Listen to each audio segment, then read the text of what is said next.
Bismillahirrahmanirrahim. Assalamualaikum warahmatullahi wabarakatuh. Selamat datang di channel kami, saluran yang menyajikan informasi dan inspirasi seputar sejarah Islam. Pada video kali ini, kita akan membahas tentang 3 janji Allah Subhanahu wa Ta'ala untuk Yahudi. Yahudi adalah bangsa yang besar yang tersebar di seluruh dunia, yang sebahagian besar bermukim di wilayah Palestina. Mereka sudah memiliki negara sendiri, yaitu Israel. Al-Quran dan hadis-hadis Nabi Sallallahu Alaihi Wasallam memberikan informasi yang valid kepada kita tentang keturunan dari umat Yahudi dan perilaku-perilakunya. Di dalam Al-Quran, Allah Subhanahu wa Ta'ala berjanji 3 hal kepada Yahudi, dan 3 janji itu 2 telah terjadi dan 1 belum terjadi. Lantas, apa kira-kira janji Allah Subhanahu wa Ta'ala itu? Tanpa basa-basi, langsung saja mari kita mulai.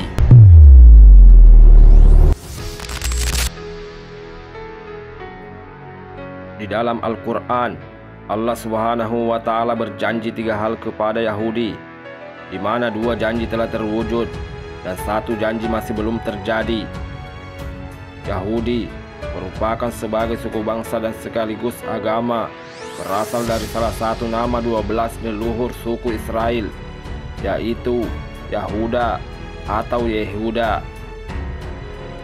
Yahuda merupakan salah satu anak dari 12 anak Nabi Yakub alaihissalam, dan juga bergelar Israel, yang hidup sekitar abad ke-18 sebelum Masehi. Nama Israel berasal dari 2 kata, yaitu Isra yang berarti hamba dan El yang berarti Tuhan, sehingga arti Israel adalah hamba Tuhan. Namun sayangnya tidak seperti orang-orangnya yang melakukan penjajahan dan pembantaian di tanah Palestina. Allah Subhanahu wa Ta'ala telah mengutus banyak nabi kepada Bani Israel, melebihi jumlah nabi yang diutus ke tempat lain. Namun, kesombongan dan keras kepala bangsa Yahudi menyebabkan penolakan dan bahkan pembunuhan terhadap beberapa nabi, termasuk usaha membunuh Nabi Isa alaihissalam yang tidak berhasil. Al-Quran menyebutkan bahwa mereka menyombongkan diri, mendustakan bahkan membunuh nabi-nabi utusan Allah Subhanahu wa Ta'ala. Yaitu dalam Al-Quran, Allah berfirman, "Dan sungguh kami telah memberikan kitab Taurat kepada Musa, dan kami susulkan setelahnya dengan rasul-rasul. Dan kami telah berikan kepada Isa putra Maryam bukti-bukti kebenaran, serta kami perkuat dia dengan Rohul Kudus, Jibril. Mengapa setiap rasul yang datang kepadamu membawa sesuatu pelajaran yang tidak kamu inginkan? Kamu menyombongkan diri, lalu sebagian kamu dustakan, dan sebagian kamu bunuh."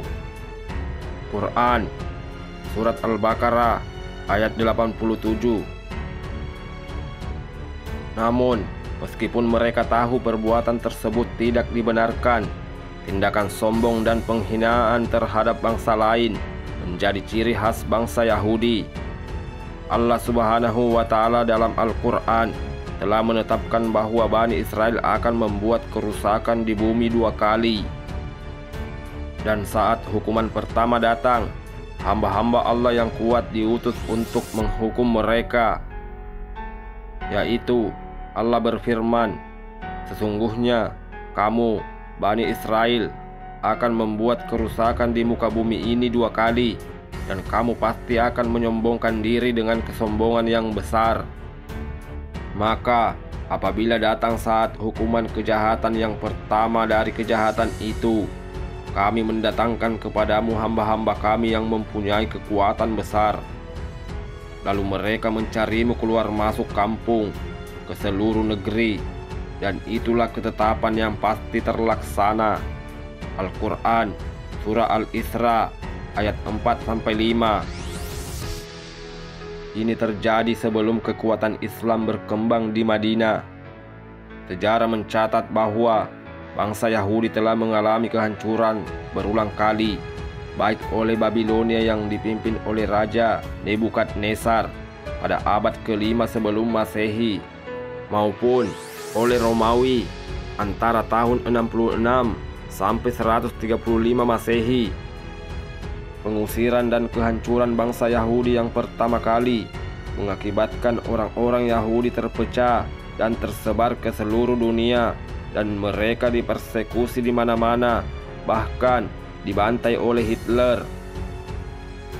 Janji Allah yang kedua kepada Yahudi adalah memberi mereka giliran untuk menguasai dunia setelah mengalami kehancuran. Hal ini sudah terwujud dengan dominasi mereka dalam berbagai bidang seperti ekonomi, sosial, politik, dan pemerintahan, terutama di Amerika.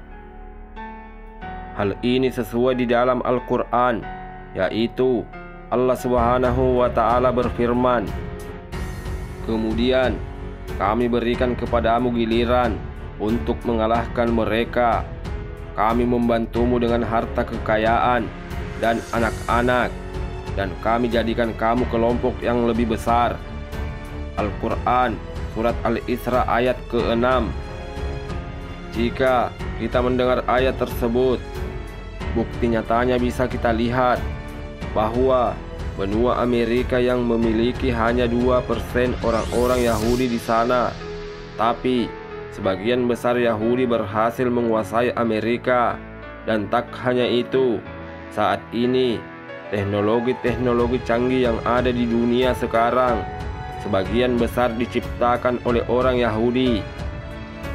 Dan kini janji Allah Subhanahu wa Ta'ala yang kedua telah terbukti. Bangsa Yahudi berhasil membalas sakit hatinya dengan menguasai kembali negeri Syam atau Palestina. Bahkan bangsa Yahudi berhasil mengalahkan pengaruh kaum muslimin di wilayah tersebut. Lalu yang tadinya bangsa Yahudi ini mengungsi ke beberapa negara, kini mereka pada berbondong-bondong pulang ke tanah Palestina melalui bantuan Inggris. Kepulangan mereka ke negeri yang dijanjikan itu tak bisa dicegah dan dihalau oleh kaum muslimin. Kesombongan bangsa Yahudi makin meningkat, manakala ekonomi dan militer mereka di-backing oleh Barat. Penderitaan umat Islam di Palestina karena dijajah oleh bangsa Yahudi membuat sedih umat Islam di seluruh penjuru dunia. Namun, sesungguhnya kekejian yang dilakukan Yahudi Israel hanya akan mempercepat datangnya siksaan dan hukuman Allah Subhanahu wa Ta'ala. Hal ini sebagaimana yang telah dijanjikan Allah Subhanahu wa Ta'ala yang dijelaskan di dalam Al-Quran, yaitu Allah berfirman, "Jika kamu berbuat baik, berarti kamu berbuat baik untuk dirimu sendiri, dan jika kamu berbuat jahat, maka kerugian kejahatan itu untuk dirimu sendiri. Apabila datang saat hukuman kejahatan yang kedua, kami bangkitkan musuhmu untuk menyuramkan wajahmu, lalu mereka masuk ke dalam Masjidil Aqsa, sebagaimana ketika mereka memasukinya pertama kali, dan mereka membinasakan apa saja yang mereka kuasai." Al-Quran Surat Al-Isra ayat ke-7. Dari ayat itu, Allah Subhanahu wa Ta'ala memastikan suatu hari nanti bangsa Yahudi akan dimusnahkan dari muka bumi. Kaum muslimin pun akan kembali menguasai Masjidil Aqsa yang sekarang sedang berusaha dikuasai dan dihancurkan oleh Yahudi di Palestina. Dan menurut berita yang beredar, penyebab usaha penghancuran Masjidil Aqsa itu ada dua, yaitu penyebab yang pertama karena menurut pemahaman mereka di bawah tanah Masjidil Aqsa ada kuil Sulaiman, dan saat ini mereka terus melakukan penggalian di bawahnya. Penyebab yang kedua karena Yahudi memang sengaja menyulut emosi seluruh umat Islam di dunia. Di hari menjelang kiamat nanti, kaum muslimin akan merebut kembali tanah Palestina dan Masjidil Aqsa. Dan pada saat itu, kaum muslimin di seluruh dunia akan dipimpin oleh salah seorang keturunan Rasulullah Sallallahu Alaihi Wasallam, yaitu Imam Al-Mahdi, dan akan terjadi peperangan besar yang akan menghancurkan bangsa Yahudi. Janji ketiga ini masih belum terjadi dan pasti akan terjadi. Palestina dan Masjidil Aqsa akan dikuasai kaum muslimin sebagaimana di masa pemerintahan Umar bin Khattab dan masa Salahuddin Al-Ayyubi yang dulu pernah menaklukkan bumi Palestina. Demikianlah pembahasan 3 janji Allah kepada Yahudi. Semoga video ini bermanfaat dan semoga video ini dapat memberikan kita pelajaran dan kiranya menambah keimanan kita. Dan jika di dalam video ini Anda mendapatkan kebenaran, itu petunjuk dari Allah Subhanahu wa Ta'ala untuk disampaikan.